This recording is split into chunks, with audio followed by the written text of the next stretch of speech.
বলে, পৃথিবীর মানুষেরা তোরা শুনে রাখ রে, আমি আল্লাহ তাআলা পৃথিবীর মধ্যে কোন বান্দা বান্দিকে আমি পৃথিবী থেকে উঠিয়ে আনবো, আমি তাদের সামনে আজরাইলকে পাঠিয়ে দেব, তাদের জান আমি কবজ করার জন্য আজরাইলকে পাঠিয়ে দিব। পৃথিবীর কোনো মানুষ জানে না কোন সময় কয়টার সময়, কয় সেকেন্ডে, কয় মিনিটে, কোন সময় সকাল বিকাল রাত্রির বেলা বন্ধুদের সাথে আড্ডা দিচ্ছে, বাড়িতে যেতে পারে না, মৃত্যু চলে আসে। কথা ঠিক কিনা? আল্লাহ রাব্বুল আলামিন এই আয়াতের মধ্যে এই কথাই বলেন, কখন আমার এক বান্দা বান্দির মৃত্যু চলে আসে পৃথিবীর কোনো মানুষ জানে না। সুতরাং মৃত্যু আসার আগে তোমরা কবরের চিন্তা করো, হাসরের মাঠের চিন্তা করো। কথা ঠিক কিনা?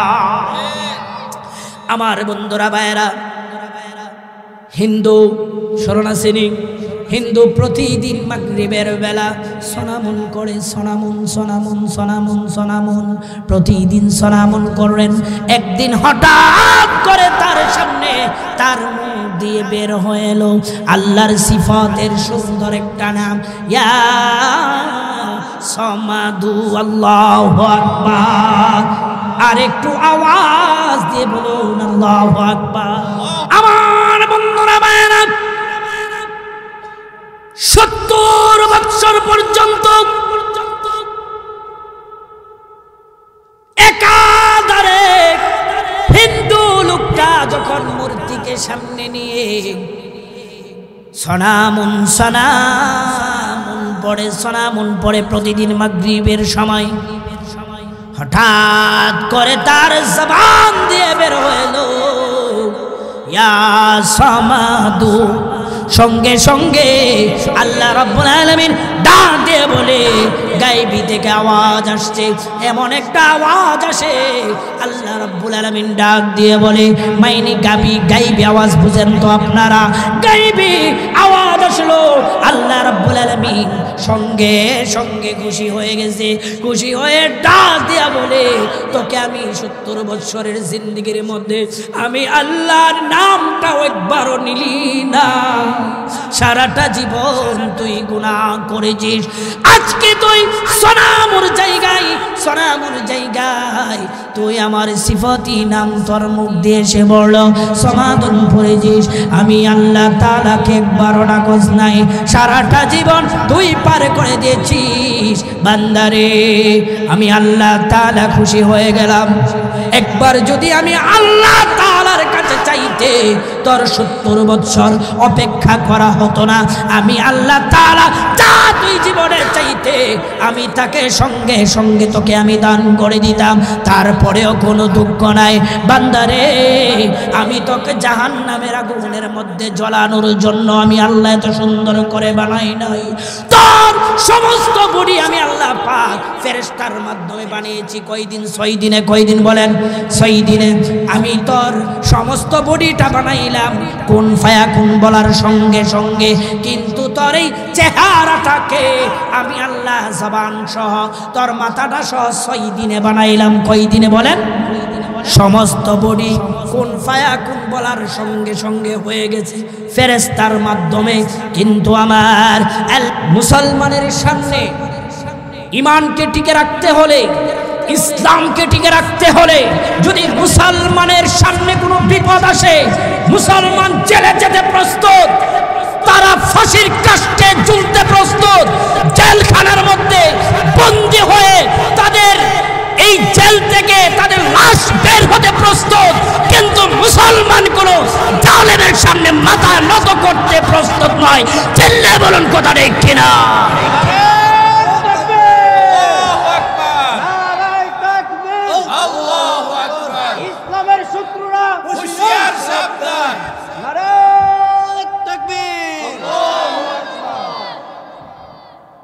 আমাদের মুসলমান এমন এক জাতি, দুনিয়ার কাউকে ভয় তারা পায় না, কারণ কোরআনে আল্লাহ রাব্বুল আলামিন বলে দিয়েছেন। আমার আল্লাহ তাআলা বলেন, ইন্নাল্লাযীনা ক্বালু রাব্বুনাল্লাহু সুম্মা ইসতাকামু ثم استقاموا تتنزل عليهم الملائكة ألا تخافوا ولا تحزنوا وأبشروا بالجنة التي كنتم توعدون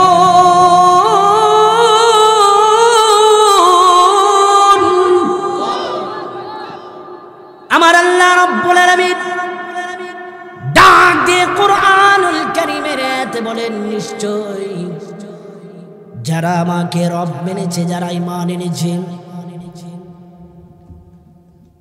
আমি আল্লাহ তাআলাকে যারা রব বলে, ইন্নাল্লাযীনা ক্বালু রাব্বুনাল্লাহ, আমি আল্লাহকে যারা রব বলে, ঈমান এনেছে আর এর উপরে ইস্তেকামতের সাথে অটল থাকবে, তাদের কোনো চিন্তা নাই, ভাবনা নাই, ألا تخافوا ولا تحزنوا وأبشروا بالجنة التي كنتم توعدون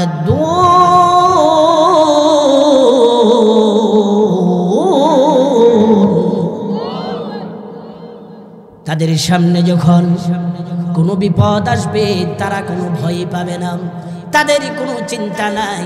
তারা যদি দুনিয়ার মধ্যে ইস্তেকামতের সাথে এর উপর ঈমানের মধ্যে অটল থাকে, অবিচল থাকে, তাহলে আমি আল্লাহ তাদেরকে যেই ঘোষণা দিয়েছি, তাদেরকে আমি যেই ওয়াদা দিয়েছি, তাদেরকে আমি জান্নাতের সুসংবাদ দিয়েছি, আমি আল্লাহ রাব্বুল আলামিন তাদেরকে আমি জান্নাতের মধ্যে প্রবেশ করাবো। শুধু তাই না, এর মধ্যে এমন নিয়ামত আমি আল্লাহ রেখেছি, যেই নিয়ামত পেয়ে আমার বান্দারা জান্নাতের মধ্যে গিয়ে খুশি হয়ে যাবে। জোরে জোরে বলুন সুবহানাল্লাহ। তাহলে আমরা যারা মুমিন মুসলমান, তারা কি আমরা দুনিয়ার কোনো মানুষকে ভয় পাবো? কোনোদিন আমরা ভয়, আমাদের জান চলে যাবে, মাল চলে যাবে, টাকা পয়সা ধন দৌলত সব কিছু চলে যাবে। এই পৃথিবীর মধ্যে কোন কাফেরের সামনে, জালেমের সামনে ঈমানকে আমরা বিকৃত করতে পারবো না। চিল্লে বলুন কথা ঠিক। আমার বন্ধুগণ, ঈমানের দৌলত অনেক বড় দৌলত, কথা ঠিক কিনা? আমি মূল আলোচনায় এখনো যাই নাই। আপনাদের সামনে যেই আয়াতে কারিমা আমি পড়েছি, একে সামনে নিয়ে আমি অল্প কিছুক্ষণ আলোচনা করব। এতক্ষণ আপনারা আমার সঙ্গে আছেন না? শীতের রাত্র অনেকে উঠাউঠি করব, যেই কথাটা আগেই বলেছি, দু একটা টান টুন দিয়ে আসবে। কি কোন সুযোগ কিন্তু আমি আগেই দিয়েছি, আপনারা যাবেন কিন্তু চলে আসবেন আখিরি মুনাজাত না করে। আমার বন্ধুগণ, কেউ যাবেন না, এটা জীবনে কারোর জন্য শেষ মাহফিল হয়ে যেতে পারে। আমি আপনাদের এলাকার সন্তান, দোয়া নেব, আর কিছু নাই, দোয়া নেব। যাই হোক আমার বন্ধুরা, যেই আয়াতে কারিমা, এই ছেলে বসো, এনা ফ্যান ঠিক করে লাগাই দিছি, বসো, সুন্দর করে বসো। আমরা দেখেন কেমন জাতি আমরা, দেখেন এখানে আলোচনা হচ্ছে, আলেম উলামাগণ স্টেজের মধ্যে বসে আছে। কিছু দুঃখের কথা বলতে হয়, অনেক মানুষ আপনার যে চায়ের দোকানে বসে আছে, বাড়ি ঘরে বসে আছে, দোকানপাটে আড্ডা দিচ্ছে। ও ভাই, দোকানপাটে প্রতিদিন আপনি সময় দিতে পারবেন, দোকানপাটের সময় প্রতিদিন আপনি পাবেন, 2টা 3টা পর্যন্ত আপনি দোকানে বসে থাকতে পারবেন, কিন্তু এই জান্নাতের বাগানটা আপনি আর কখনো পাবেন না। এখানে যতক্ষণ আপনি বসে থাকবেন, এতক্ষণ আল্লাহ রাব্বুল আলামিন আপনার আমলনামার মধ্যে সওয়াব দিতে থাকবে। চিল্লায়ে বলুন সুবহানাল্লাহ। 3টা জায়গা দুনিয়ার মধ্যে জান্নাতের বাগান। কয়টা? সর্বপ্রথম কি আপনারা বলেন তো? আল্লাহ তাআলার ঘর, মসজিদ। সকলে বলুন সুবহানাল্লাহ। 2 নাম্বার হলো সরকার দু আলম নবীর মাদ্রাসা। 3 নাম্বার হলো যেখানে কোরআনের হাদিসের আলোচনা করা হয়। তিনটা জায়গাকে আল্লাহ রাব্বুল আলামিন জান্নাতের বাগান বলে সরকারে দু আলম নবীর মাধ্যমে যে হাদিসের মধ্যে জানিয়ে দিয়েছেন। সুবহানাল্লাহ, সুবহানাল্লাহ। তাহলে আমরা যারা বাহিরে এখনো আছি, অনেকে বের হয়েছে, তারা ক্ষতির মধ্যে আছে না খাস্তার মধ্যে আছে? বলেন তো, ক্ষতি বা লাভ যেটাকে বলে, আমরা কি খাস্তার মধ্যে আছি না লাভের মধ্যে আছি? বলে আরে ভাই, কাল কিয়ামতের ময়দানে এই মাহফিল আপনার জন্য সাক্ষী হয়ে যাবে। এই মাহফিলটা সাক্ষী হয়ে যাবে। অমুক মিয়া এই মাহফিলে ছিল, আলোচনা করেছিল। কাল কিয়ামতের ময়দানে এই মাহফিল, এই জমিন আপনাকে সাক্ষী দিয়ে জান্নাতে নিয়ে যাবে। চিল্লায়ে পড়ুন আল্লাহু আকবার। আরেকটু আওয়াজ দিয়ে বলুন সুবহানাল্লাহ। সকালে উঠে শুনতে পারেন অমুক মিয়ার ছেলে, অমুক মিয়া দুনিয়া ছেড়ে বিদায় হয়ে গেছে। যে মাইকের মধ্যে আওয়াজ উঠতে পারে কি পারে না? বলেন, বাজবে আলাম তোমারি নাম মসজিদের মাইকে,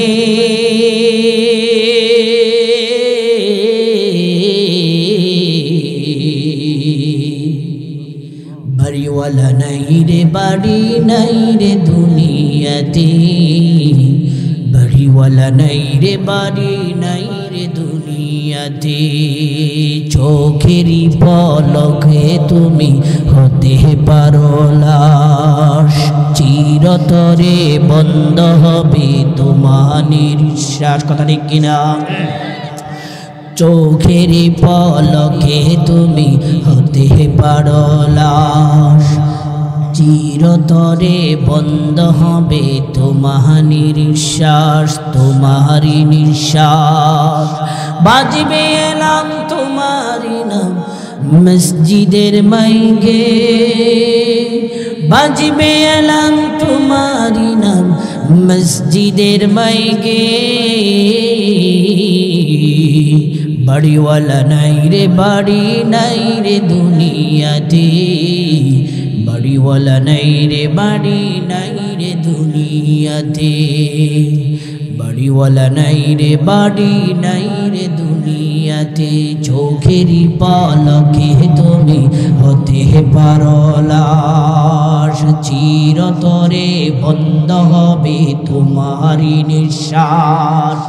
বাজবে এলাম তোমারই নাম মসজিদের মাইকে, বাজবে এলাম তোমারই নাম মসজিদের মাইকে।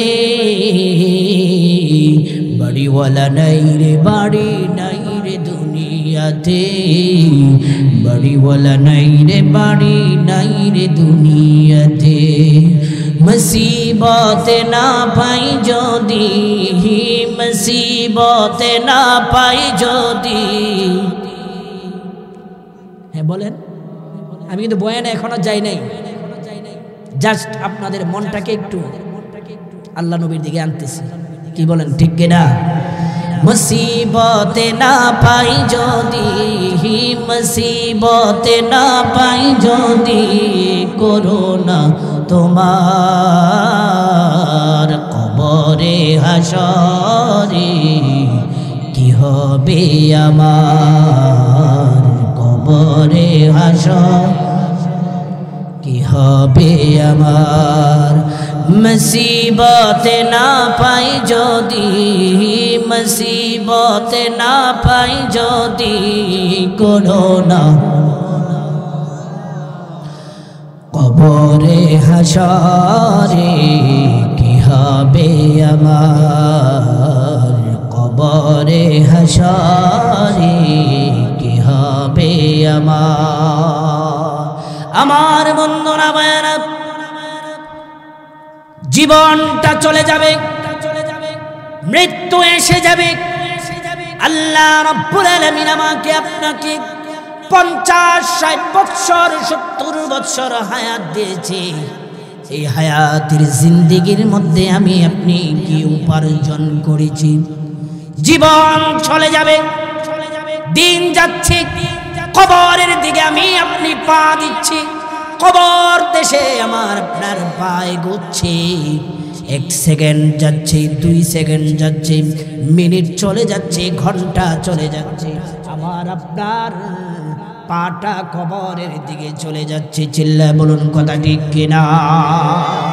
আমার বন্ধুরা ভাইয়েরা, জীবনে বহু সময় আপনি চায়ের দোকানে দিতে পারবেন, রাস্তাঘাটে দিতে পারবেন। আজকে খেলা হয়েছে, প্রতিদিন আপনি খেলার মধ্যে সময় দিতে পারবেন, কিন্তু এমন একটা জান্নাতের বাগান, এই বাগানের মধ্যে যদি আপনি সময় দেন, ওয়াল্লাহি তাল্লাহি আল্লাহর কসম করে বলি, এই জায়গাটা, এই জমিনটা কাল কিয়ামতের ময়দানে আপনার জন্য আল্লাহ তাআলার কাছে সাক্ষী হয়ে যাবে। শুধু তাই না আমার বন্ধুরা, কাল কিয়ামতের ময়দানে মা ছেলেকে চিনবে না, ছেলে মাকে চিনবে না, পৃথিবীর মধ্যে সন্তান বাবাকে চিনবে না, বাবা সন্তানকে চিনবে না। একজনের কাছে আরেকজন যাবে, দূর করে তাড়িয়ে দিবে, দূর করে তাড়িয়ে দিবে। কাল কিয়ামতের ময়দানে একটা নেকির জন্য আপনার মা আপনাকে ছেলে বলে দাবি করবে না, আপনার বাবা আপনাকে সন্তান বলে দাবি করবে না, আপনার ভাই আপনাকে ভাই বলে দাবি করবেন না। যেই বন্ধুর সঙ্গে আপনি সারা রাত কাটিয়েছেন, যেই বন্ধুর সঙ্গে আপনি গুনাহের কাজ করেছেন, যেই বন্ধুর কথা শুনে আপনি চুরি করেছেন, যেই বন্ধুর কথা শুনে আপনি দুনিয়ার মধ্যে ফাহেশা কাজ করেছেন, যেই বন্ধুর কথা শুনে আপনি ডাকাতি করেছেন, যেই বন্ধুর কথা শুনে আপনি সদা সর্বদা গুনাহের কাজের মধ্যে লিপ্ত রয়েছেন, ওই বন্ধুর জন্য আপনার জীবনটা, আপনার নফসটাকে আপনি গুনাহ করতে করতে শেষ করে দিয়েছেন। আপনার সেই বন্ধুর কাছে আপনি একটা নেকির জন্য যাবেন, বন্ধুকে বলবেন, দুনিয়ার মধ্যে মা বাবার কথা শুনি নাই, বড় ভাইয়ের কথা শুনি নাই, বাবা কত শাসন করেছে আমি শুনি নাই, আমার মা কত শাসন করেছে আমি শুনি নাই। রে বন্ধু, আজকে আমি একটা নেকির জন্য আমি জান্নাত থেকে আমি দূরে আছি। একটা নেকি যদি আমাকে তুমি দান করো, তাহলে আল্লাহ রাব্বুল আলামিন এই জান্নাতের নিয়ামত আমাকে দান করবে।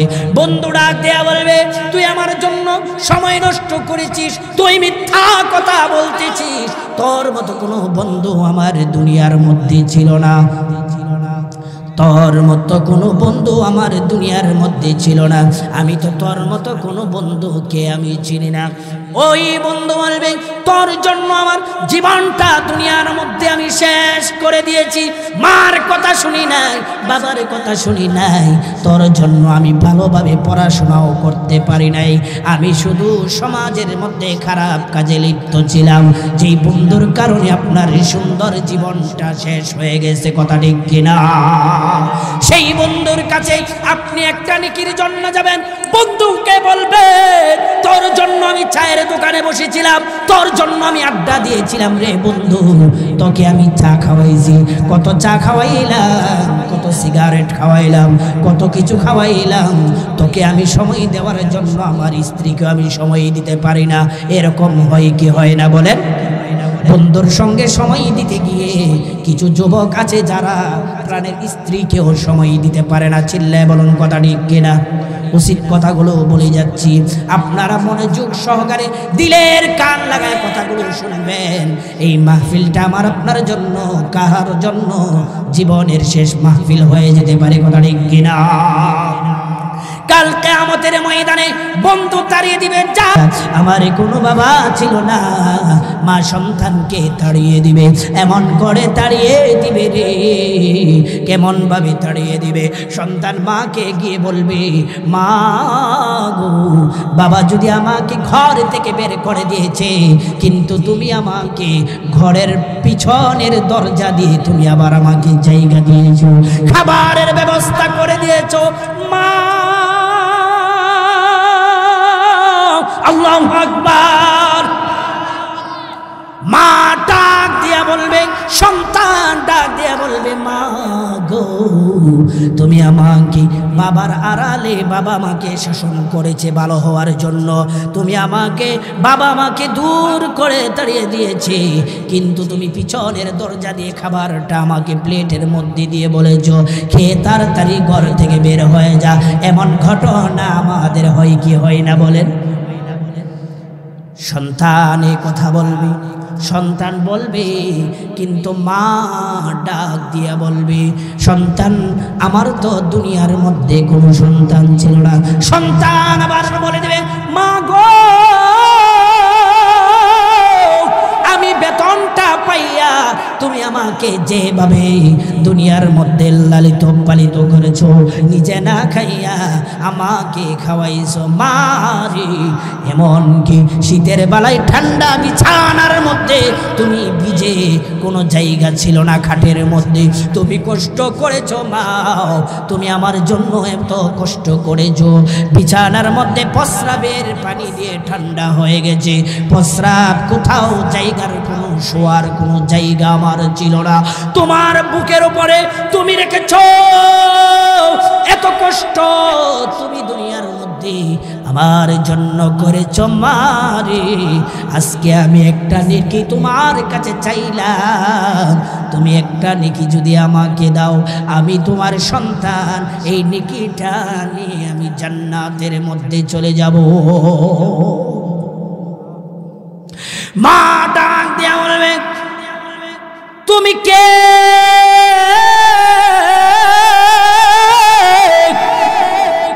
আমি তোমাকে চিনি না, তোমার মতো কোনো সন্তান আমার দুনিয়ার মধ্যে ছিল না, দুনিয়ার মধ্যে আমি একাকিত্ব ছিলাম, আমার কোনো সন্তান ছিল না, আমার কোনো স্বামী ছিল না। দূর হয়ে যাও, দূর হয়ে যাও, লাস্তু হুনাকা, দূর হয়ে যাও, শুধু ইয়া নাফসি করবে। ঠিক ওই সময় সন্তান বাবাকে চিনবে না, বাবা মাও সন্তানকে চিনবে না। কথা কোন ঠিক কিনা? আমার বন্ধুরা ভাইরা, যেই কথাটুকু বলতেছিলাম আজকে আমি আপনি, যেই কোরআনের আয়াত আপনাদের সামনে আমি পাঠ করেছি, আমার আল্লাহ রাব্বুল আলামিন কুরআনুল কারীমে বলেন, ওয়াল্লাযীনা আমিলুস সাইয়্যাতি সুম্মা তাবু মিন বা'দিহা ওয়া আমানু ইল্লা রাব্বাকা মিন বা'দিহা লাগফুরুর রহিম।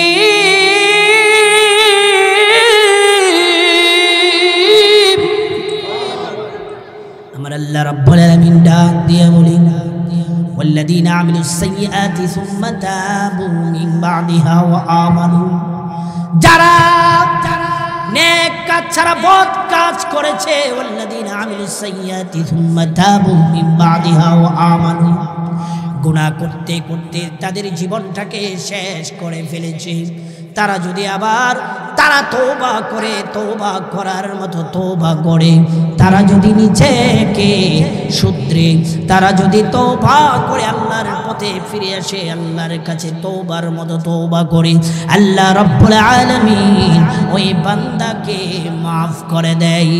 জোরে জোরে বলুন সুবহানাল্লাহ।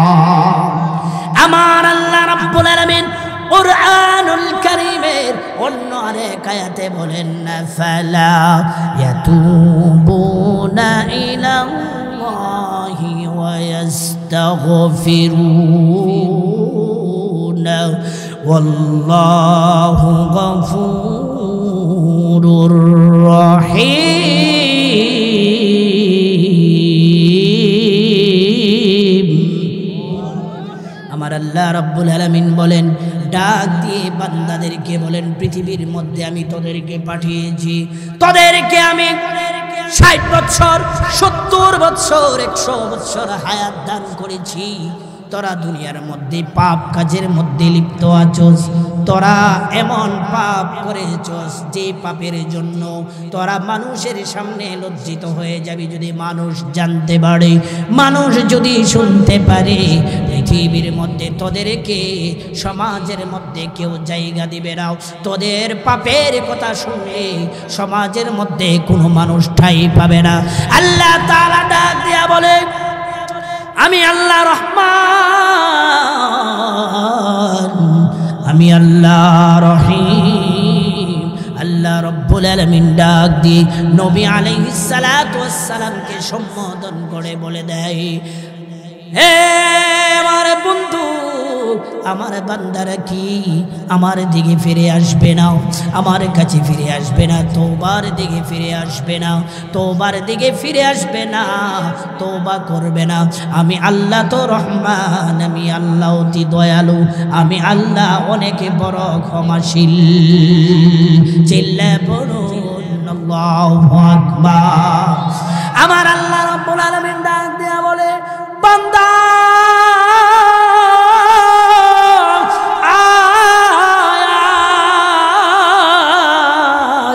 আয় রে বান্দা, আল্লাহ রব্বুল আলামিন সদা সর্বদা আমাকে আপনাকে ডাকে আল্লাহ তাআলার কাছে ফিরে আসার জন্য, আল্লাহ তাআলার কাছে তওবা করার জন্য। কারণ আল্লাহ রব্বুল আলামিন এত বড় দয়ালু, এত বড় রহমান। আমি আপনি যদি পাহাড় পরিমাণ গুনাহ যদি আমি আল্লাহ রব্বুল আলামিনের দরবারে করি না কেন, দুনিয়ার মধ্যে থাকা অবস্থায় আমি করি না কেন, আল্লাহ রব্বুল আলামিন এত বড় রহমান, আমার আল্লাহ রব্বুল আলামিন ক্ষমাশীল। আমার আল্লাহ ডাক দিয়া বলে, বান্দারে পাহাড় ফেনার সম পরিমাণ, পাহাড়ের সমতুল্য পরিমাণ গুনাহ যদি তোরা করস না কেন, সাগরের ফেনার ন্যায় গুনাহ যদি তোরা করস না কেন, আমি আল্লাহ রহমান নামের খাতিরে আমি তোদেরকে মাফ করে দেব। তোরা আমার রহমত থেকে নৈরাশ হইস না। চিল্লে পড়ুন সুবহানাল্লাহ। আপনাদের কি কষ্ট হচ্ছে? কষ্ট হলে আমি ছেড়ে দিই, কি বলেন? আমি কিন্তু আলোচনার মধ্যে এখনো যাই নাই, সময় চলে গেছে আধা ঘন্টার উপরে। সারা রাত আলোচনা করবো, আপনারা বসে থাকতে পারবেন? কে কে থাকবেন বলেন তো? নারে তাকবীর। যারা চলে গেছে তারা মানে বুঝতে পারে নাই, তারা বুঝার মতো জ্ঞান আল্লাহ পাক তাদেরকে দেয় নাই। আলোচনা কি খারাপ লাগতেছে আপনাদের? আরেকটু আওয়াজ দিয়ে বলুন, খারাপ লাগতেছে? খারাপ লাগলে আমি ছেড়ে দিই। তাহলে এত উঠাউঠি মানুষ করতেছে। আল্লাহ, আমার বন্ধুরা ভাইয়েরা, আমি আপনি জীবনের মধ্যে দুনিয়ার মধ্যে চলার পথে অনেক পাপ কাজ করে ফেলি, কথা ঠিক কিনা বলেন? মানুষ পাপ করবে, আল্লাহ তাআলাও ক্ষমা করবে, এটাই আল্লাহ তাআলার নিজাম, আল্লাহ তাআলার নিজাম।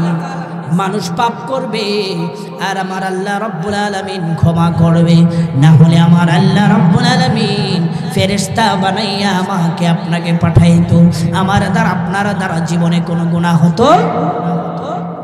আমার আল্লাহ রব্বুল আলামিন বান্দা যখন গুনাহ করবে, যত পাপ করুক, পাপ করার পরে যদি তার অন্তরের মধ্যে একটা বুঝ এসে যায়, আমি জীবনে বহু পাপ করেছি, আমার মতো পাপী এই জমিনের মধ্যে আর কেহ নাই, এই সমাজের মধ্যে আর কেহ নাই, সে যদি আল্লাহ তাআলার প্রতি বিশ্বাস রেখে, আল্লাহ তাআলার প্রতি ঈমান এনে বিশ্বাস করে, কোরআনের আয়াতের উপরে বিশ্বাস করে, সে জীবনে অনেক গুনাহ করেছে, সে যদি তওবার মতো তওবা আল্লাহ তাআলার কাছে করে, দুটি চোখের পানি ছেড়ে দিয়ে যদি সে আল্লাহ তাআলার দরবারে দুটি হাত উঠায়, মসজিদের মধ্যে নামাজের মধ্যে গিয়ে 2 রাকাত নামাজ পড়ে চোখের পানি যদি ছেড়ে দেয়, আল্লাহ রাব্বুল আলামিন ডাক দিয়ে বলে, নবী আলাইহিস সালাতু ওয়াস সালাম হাদিসের মধ্যে বলে দিয়েছেন, আল্লাহ রাব্বুল আলামিন কোরআনুল কারীমের মধ্যে বলে দিয়েছেন, সরকারে দো আলম নবী হাদিসের মধ্যে বলেন, ইন্নাল্লাহা ইয়াকবালু তাওবাতাল আবিদি মা লাম ইউগারগির। সকলে পড়ুন আল্লাহু আকবার।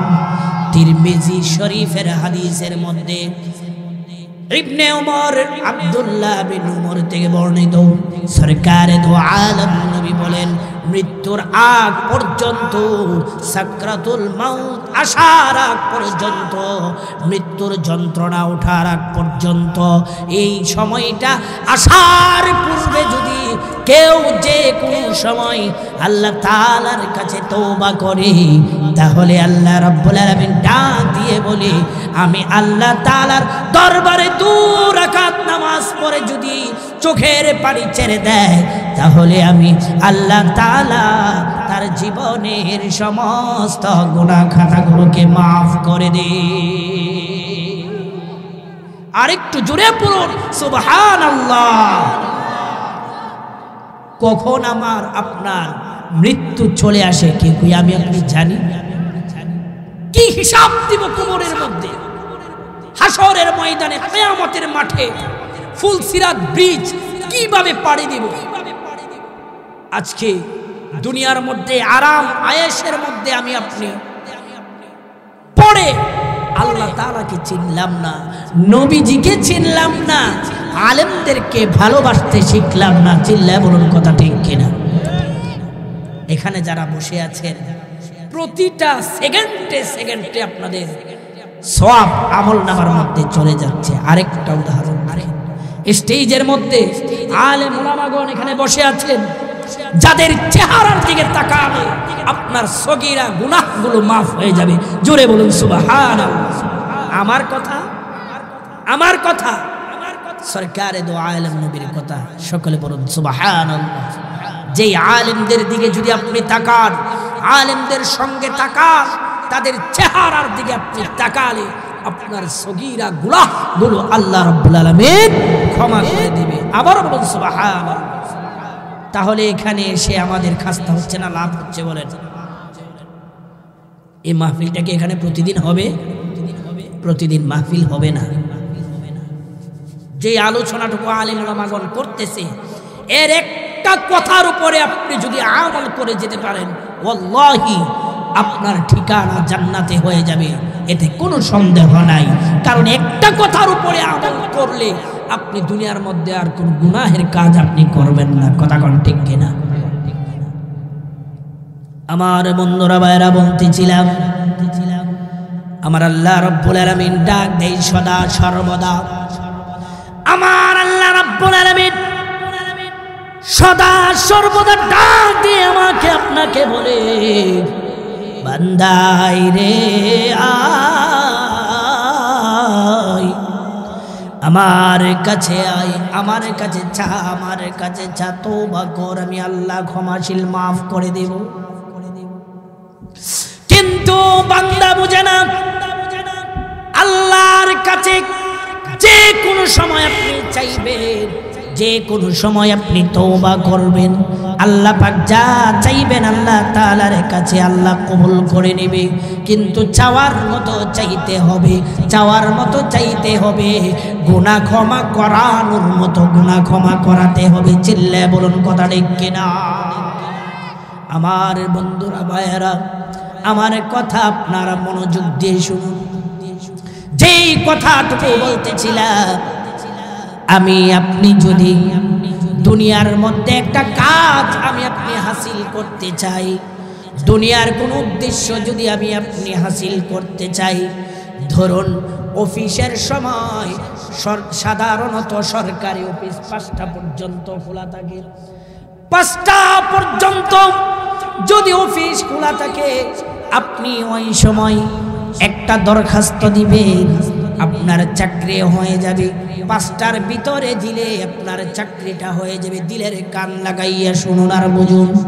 5টার ভিতরে যদি 4টা 5টার মধ্যে যদি আপনি দেন, তাহলে আপনার চাকরিটা হয়ে যাবে। কথা ঠিক কিনা? বা একটা দরখাস্ত জমা দিয়েছেন একটা কাজের জন্য, এই 5টার ভিতরে যদি আপনি জমা দেন, সেই কাজটা হাসিল করার উদ্দেশ্যে আপনি যদি অফিসার সাইন করে দেয়, এই 5টার মধ্যে দিলে আপনার কাজটা হাসিল হয়ে যাবে। কথা ঠিক কিনা?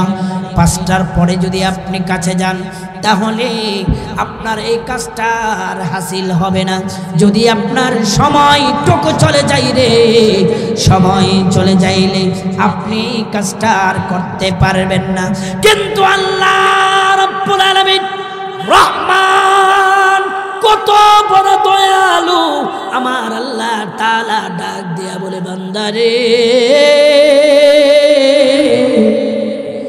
আমি এত বড় রহমান, তোরা যে কোনো সময় যে কোনো মুহূর্তে, আমি সকাল নাই, দুপুর নাই, সন্ধ্যা নাই, রাত্র নাই, যে কোনো সময় তোর অন্তরের মধ্যে বুঝ এসে গেল জীবনে অনেক গুনাহ করেছস, তুই পাপ করেছস, আমি আল্লাহ তাআলার দরবারে যদি যে কোনো সময় হাত উঠাতে হবে না, অন্তর দিয়ে যদি আমি আল্লাহ তাআলার সঙ্গে তোর কথা হয়ে যায়, আমি আল্লাহ তাআলার কাছে যদি একবার তওবার মতো তওবা করিস, আমি আর জীবনে কোনো দিন গুনাহ করব না।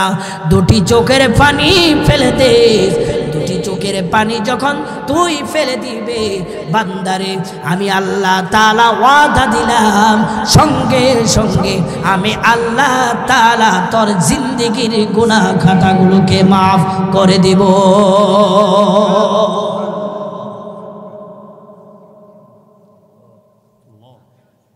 আল্লাহর নবীর সাহাবী হযরতে সালাবাতুল আনসারী রাদিয়াল্লাহু তাআলা আনহু একজন সাহাবী ছিলেন। আপনারা অনেকে ওনার নাম শুনেছেন অবশ্যই, হযরতে সালাবাতুল আনসারী। হযরতে সালাবাতুল আনসারী রাদিয়াল্লাহু তাআলা আনহু আল্লাহর নবীজির একজন সাহাবী ছিলেন। আরেকজন সাহাবী সাঈদ ইবনে আব্দুর রহমান, একজন মক্কার সাহাবী ছিলেন, আরেকজন মদিনার সাহাবী ছিলেন। গভীর মনোযোগ, আল্লাহ রাব্বুল আলামিন নবী আলাইহিস সালাতু ওয়াস সালামের মাধ্যমে আমাদের কি কি শিক্ষা দিয়েছেন দেখেন।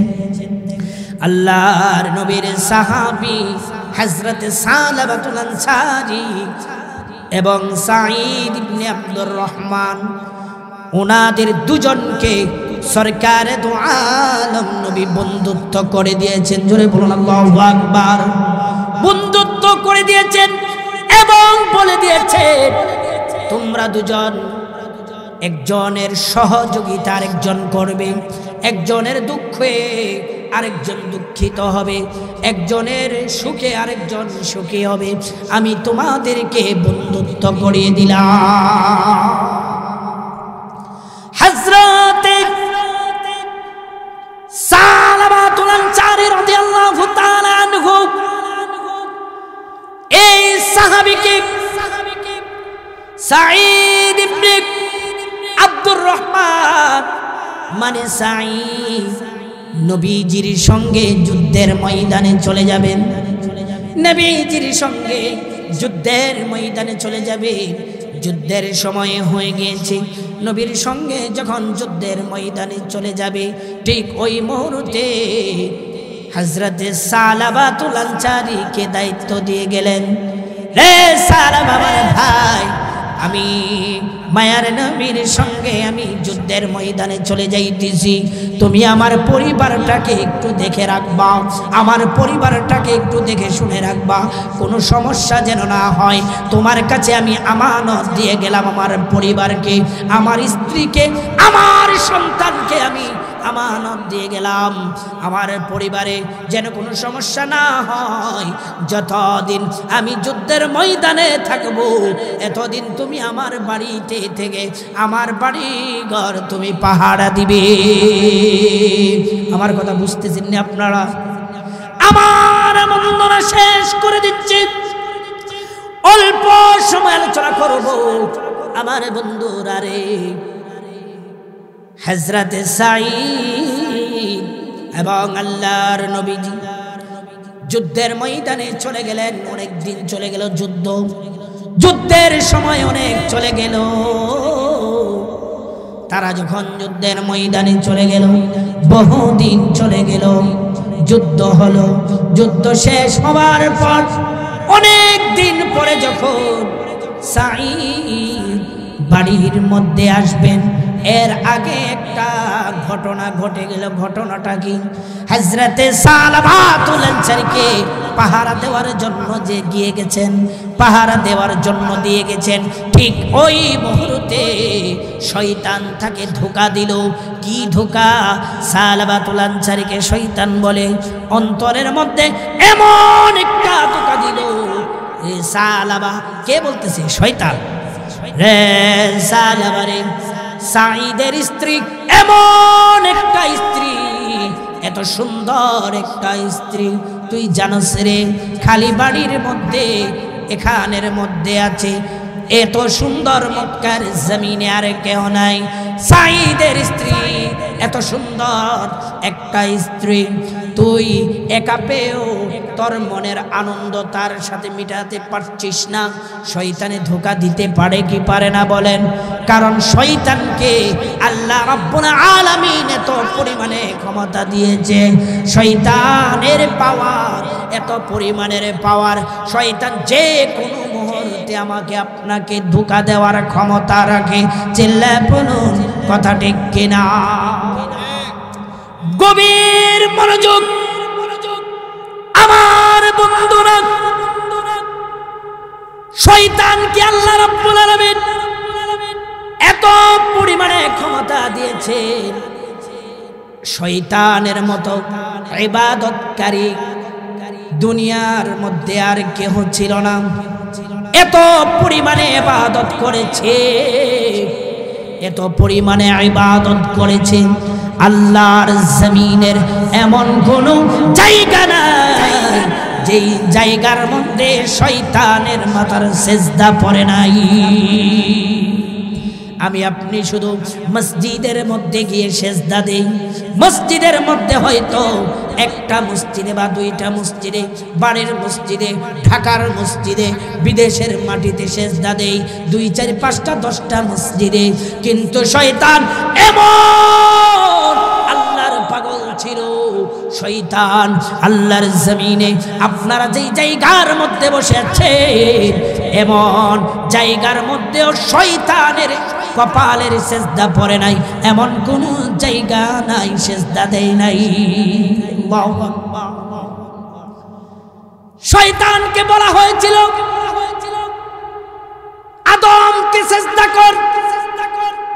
وَإِذْ قُلْنَا لِلْمَلَائِكَةِ اسْجُدُوا لِآدَمَ فَسَجَدُوا إِلَّا إِبْلِيسَ أَبَى وَاسْتَكْبَرَ وَكَانَ مِنَ الْكَافِرِينَ।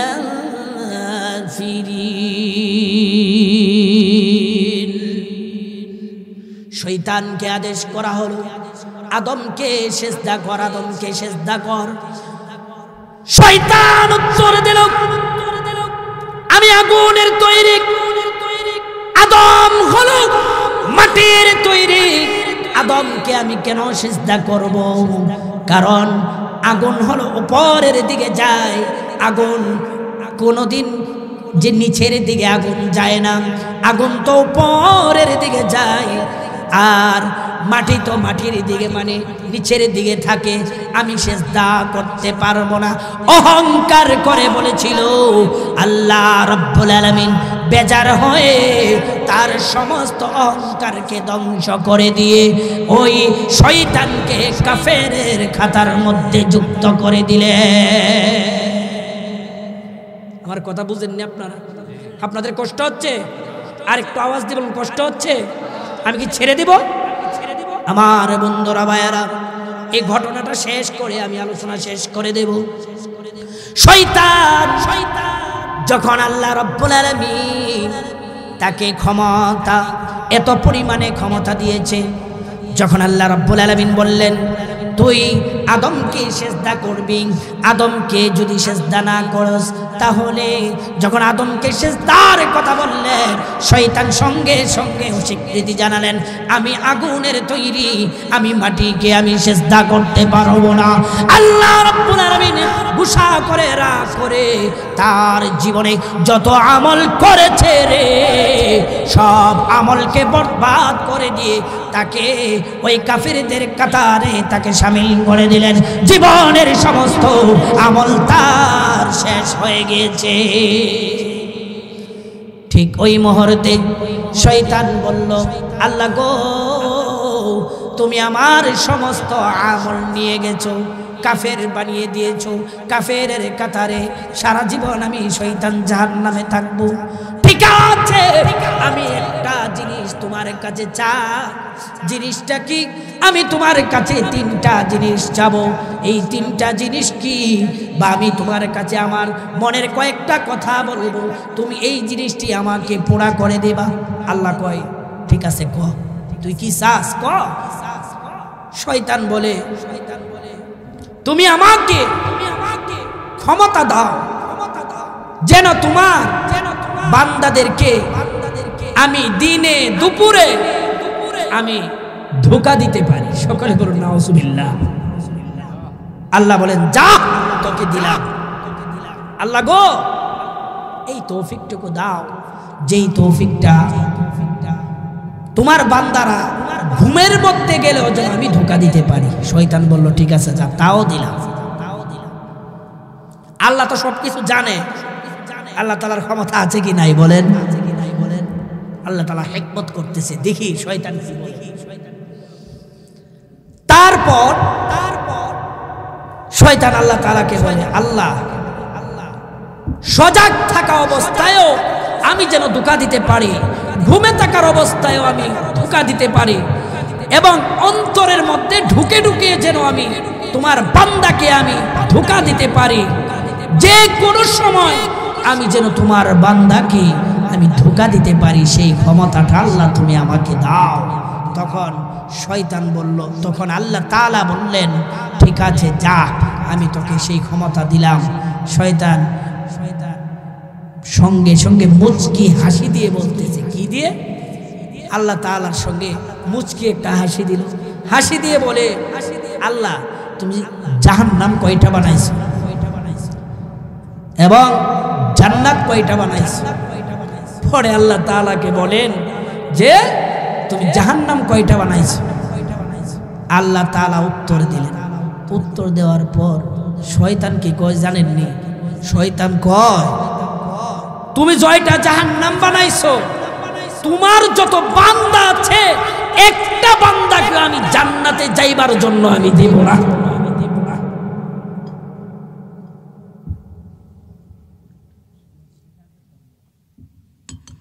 আল্লাহ তাআলা বলেন তুই দিবি না? শয়তানকে বলতেছে তুই দিবি না? তাহলে আমি আল্লাহ তাআলাও চ্যালেঞ্জ করলাম। সকলে বলুন আল্লাহু আকবার। আর একটু আওয়াজ দেবেন আল্লাহু আকবার। আমার আল্লাহ রাব্বুল আলামিন ডাক দিয়ে বলে রে শয়তান,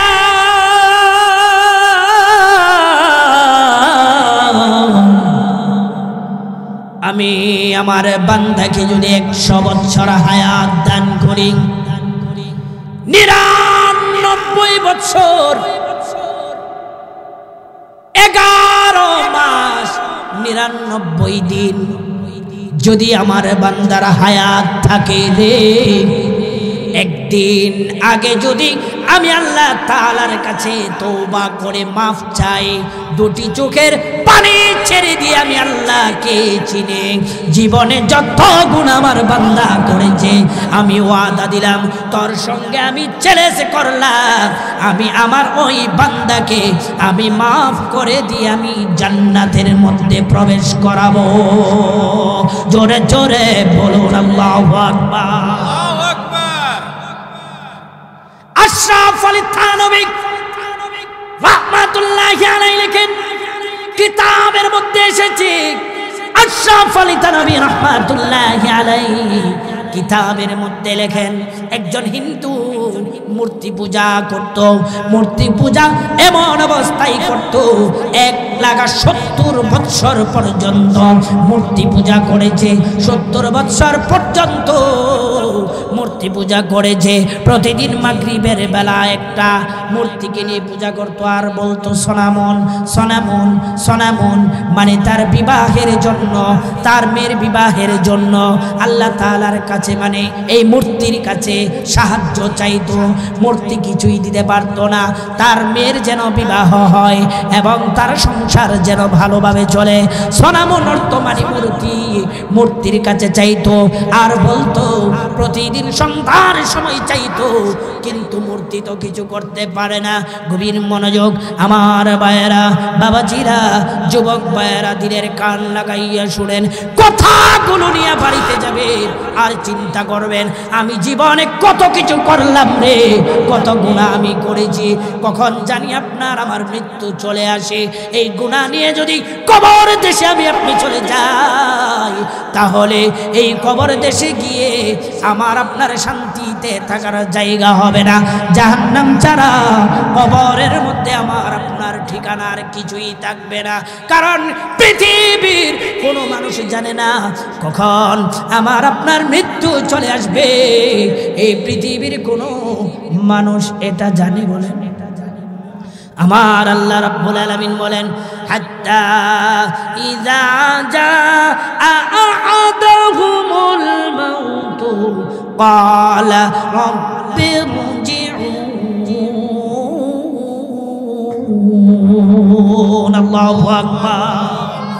আমার আল্লাহ তাআলা রাব্বুল আলামিন ডাক দিয়ে বলে, পৃথিবীর মানুষেরা তোরা শুনে রাখ রে, আমি আল্লাহ তাআলা পৃথিবীর মধ্যে কোন বান্দা বান্দিকে আমি পৃথিবী থেকে উঠিয়ে আনবো, আমি তাদের সামনে আজরাইলকে পাঠিয়ে দেব, তাদের জান আমি কবজ করার জন্য আজরাইলকে পাঠিয়ে দিব। পৃথিবীর কোনো মানুষ জানে না কোন সময়ে, কোন সময়, কয়টার সময়, কয় সেকেন্ডে, কয় মিনিটে, কোন সময় সকাল বিকাল রাত্রির বেলা বন্ধুদের সাথে আড্ডা দিচ্ছে, বাড়িতে যেতে পারে না, মৃত্যু চলে আসে। কথা ঠিক কিনা? আল্লাহ রাব্বুল আলামিন এই আয়াতের মধ্যে এই কথাই বলেন, কখন আমার এক বান্দা বান্দির মৃত্যু চলে আসে পৃথিবীর কোনো মানুষ জানে না। সুতরাং মৃত্যু আসার আগে তোমরা কবরের চিন্তা করো, হাসরের মাঠের চিন্তা করো। কথা ঠিক কিনা? আমার বন্ধুরা ভাইয়েরা, হিন্দু শরণাসিনী হিন্দু প্রতিদিন মাগরিবের বেলা সোনামন করে, সোনামন সোনামন সোনামন সোনামন, প্রতিদিন সোনামন করেন। একদিন হঠাৎ করে তার সামনে তার মুখ দিয়ে বের হয়ে এলো আল্লাহর সিফাতের সুন্দর একটা নাম, ইয়া সমাদু। আল্লাহু আকবার। আর একটু আওয়াজ দিয়ে বলুন আল্লাহু আকবার।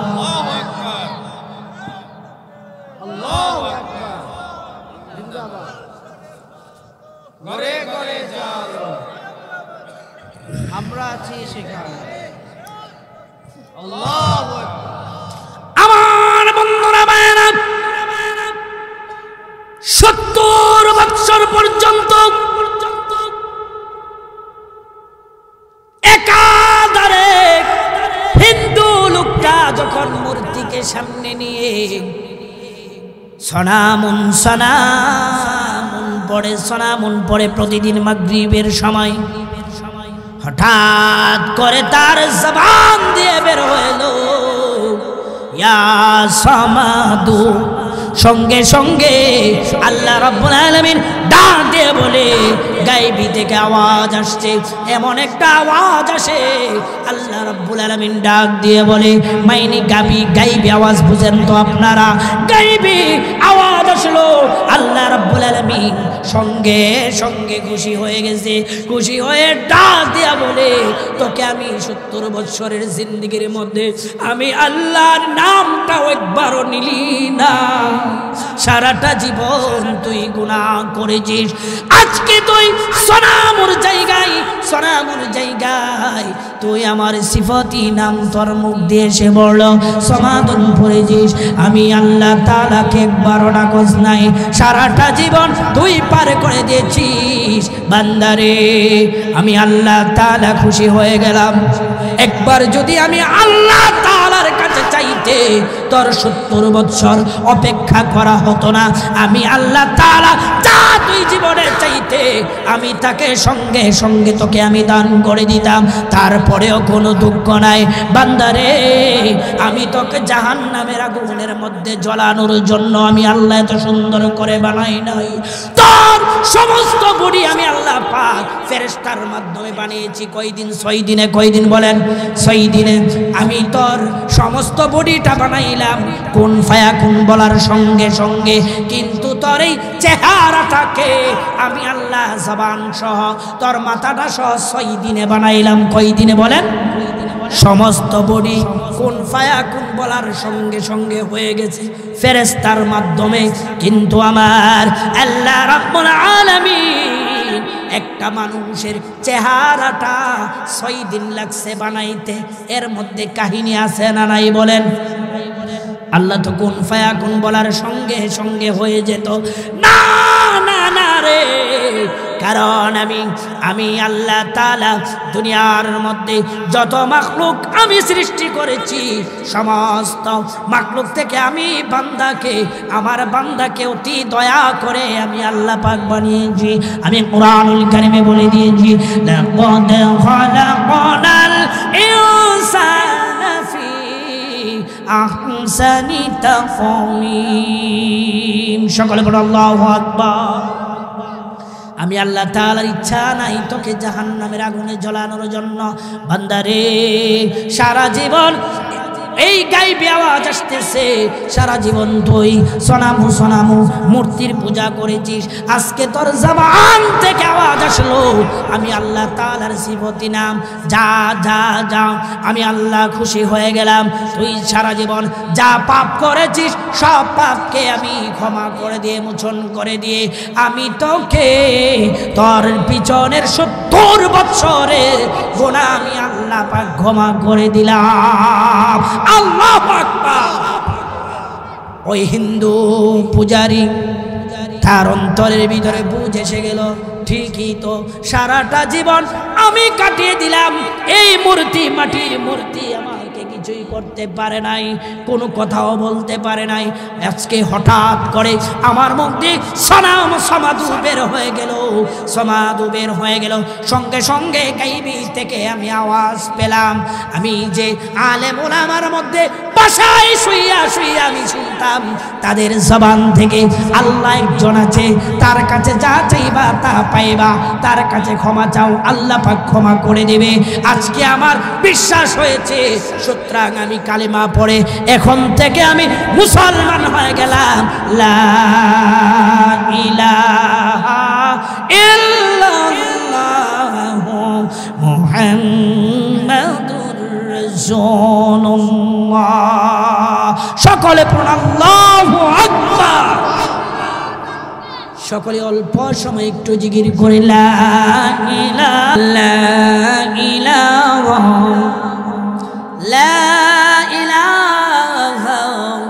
ইল্লাল্লাহু মুহাম্মাদুর রাসূলুল্লাহ সাল্লাল্লাহু আলাইহি ওয়াসাল্লাম আমার বন্ধুরা বলতেছিলাম সঙ্গে সঙ্গে সে মুসলমান হয়ে গেল কালিমা পড়ে যেই কথাটুকু বলতেছিলাম আল্লাহ তাআলার কাছে যদি আপনি চান আল্লাহ তাআলার কাছে চাইলে যা চাইবেন তাই দেবে আপনি ক্ষমা চেয়েছেন সারা জীবন আপনি পাপ করেছেন আপনি যদি আল্লাহ তাআলার কাছে তওবা করে দুটি চোখের পানি ছেড়ে দিয়ে এমন কোনো মানুষ নাই জীবনে জেনে শুনে পাপ করে নাই কথা ঠিক কিনা সব মানুষ পাপ করেছে আমি তওবার উপরে আলোচনা করতেছি আমার বন্ধুরা ভাইয়েরা সেজন্য আল্লাহ তাআলার কাছে চাইতে হবে ওই সালাবাতুল আনসারী স্মরণ আছে কিনা বলেন সালাবাতুল আনসারী শর্ট সময় বলে দোয়া করে দেব অল্প সময় কথাটাকে এই ঘটনাটাকে এই যে ঘটনাটা এটাকে সংক্ষেপ করে দিচ্ছি করে দিই ইনশাআল্লাহ ওয়াজ শেষ করে দোয়া করে দেব গভীর মনোযোগ দিলের কান লাগাইয়া শুনেন আমার বন্ধুগণ যে কথাটুকু বলতেছিলাম সারি দায়িত্ব দিয়া গেলেন হযরতে সালাবাতুল আনসারীকে। হযরতে সালাবাতুল আনসারী শয়তানের ধোঁকার মধ্যে পড়ে গেলেন। শয়তান বললেন, সালাবা রে, সাঈদের স্ত্রী এত সুন্দর, একা ঘরের মধ্যে থাকে, তুমি যাও যাও রে যাও, এত সুন্দর মেয়ে মক্কার জমিনে আর কেহ হতে পারে না। শয়তান এমন ভাবে ফাম দিচ্ছে, এমন ভাবে ধোঁকা দিচ্ছে। সালাবা তো শয়তানের ধোঁকার মধ্যে পড়ে গেলেন। হযরতে সালাবা রাদিয়াল্লাহু তাআলা আনহু সাঈদ তার ঘরের মধ্যে যখন যায় রে, স্ত্রীর হাতের মধ্যে হাত দিলেন। ঘরের মধ্যে ঢোকার পর স্ত্রী তো অবাক হয়ে গেলে, কি ব্যাপার, আমি একলা ঘরের মধ্যে আসলো। উনি তো ভয়ে কেঁপে উঠলো, সাঈদের স্ত্রী কেঁপে উঠলো। উঠার পর সালাবাতুল আনসারী হাতের মধ্যে যখন এমন ভাবে ধরলো, সাঈদের স্ত্রী সঙ্গে সঙ্গে তাকে সালাবাতুল আনসারীকে সাবধান করছেন, সাঈদের ভাই সালাবা রে, আমার হাতটুকু ছেড়ে দাও, আল্লাহর প্রতি একটু ভয় করো, আল্লাহ তাআলাকে একটু ভয় করো। তুমি কবরের চিন্তা করো, যেই কবরের মধ্যে হাজার হাজার বছর তোমাকে থাকতে হবে। কাল কিয়ামতের ময়দানের ভয় করো, হাসরের ভয় করো, মিজানের ভয় করো। যেই মিজানের ব্রিজ পার, ফুলসিরাতের ব্রিজ পাড়ি দিয়ে তোমাকে সুতার নেই ব্রিজ পাড়ি দিতে হবে। তুমি আল্লাহ তাআলাকে ভয় করো, ইত্তাকুল্লাহ, আল্লাহ তাআলার প্রতি একটু ভয় রেখে তুমি আমার হাতটা ছেড়ে দাও। কারণ তুমি আমি যদি দুনিয়ার মধ্যে একটু 5 মিনিটের জন্য, 10 মিনিটের জন্য, 1 ঘন্টার জন্য, 2 ঘন্টার জন্য পাপ কাজের মধ্যে লিপ্ত হয়ে যায়, ওয়াল্লাহি আল্লাহর কসম করে বলি রে, কাল কিয়ামতের ময়দানে এর জন্য আল্লাহ তাআলার কাছে জবাব দিতে হবে। চিল্লায়ে বলুন কথা ঠিক কিনা? আমার বন্ধুরা রে, সালাবাতুল আনসারী রাদিয়াল্লাহু তাআলা আনহু সঙ্গে সঙ্গে সাঈদের স্ত্রী হাতটুকু ছেড়ে দেওয়ার পরে তার অন্তরের মধ্যে ভয় এসে গেল, বুঝে গেল কি করলাম রে, কি করলাম। সঙ্গে সঙ্গে দৌড়াতে দৌড়াতে জঙ্গলের দিকে চলে গেলেন। শুকর করুন আল্লাহু আকবার। আপনাদের কষ্ট হচ্ছে? আমার বন্ধুরা ভাইয়েরা, এই দিক দিয়ে হযরতে মুহাম্মদুর রাসূলুল্লাহ সাল্লাল্লাহু আলাইহি সাল্লাম সাঈদ তিনি যুদ্ধ শেষ করে বাড়ির দিকে ফিরলেন। বাড়ির মধ্যে আসলেন, সাঈদ স্ত্রীর কাছে বললেন, আমার ভাই সালাবা কোথায়, আমার ভাই সালাবা কোথায় গেছে? স্ত্রী সব খুলে বুঝে শুনে বললেন, সালাবাতুল আনসারীর প্রতি সাঈদের কোনো রাগ উঠে নাই। সাঈদ তো বুঝে ফেলেছে ধোঁকার মধ্যে পড়ে আমার ভাই সালাবা এই ঘটনাটি ঘটিয়েছে। জানি না আল্লাহ তাআলা তার প্রতি কেমন যে রাগ করেছেন বা গুসা হয়েছেন। সালাবাতুল আনসারীর কথা বললেন, এ আমার প্রাণের বিবি, বিবি রে, কি গুনাহ করেছে আমি জানি না, কিন্তু স্ত্রীকে বললেন, এ আমার স্ত্রী, আমার ভাই সালাবা কোন দিকে গিয়েছে বলো, আমি তাকে নিয়ে আসি। আমি আপনি যদি কথা শুনতাম কি করতাম?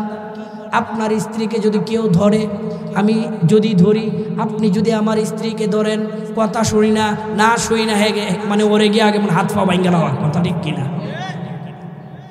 সাহাবীদের চরিত্র কেমন ছিল আগে বুঝছে কি হয়েছে।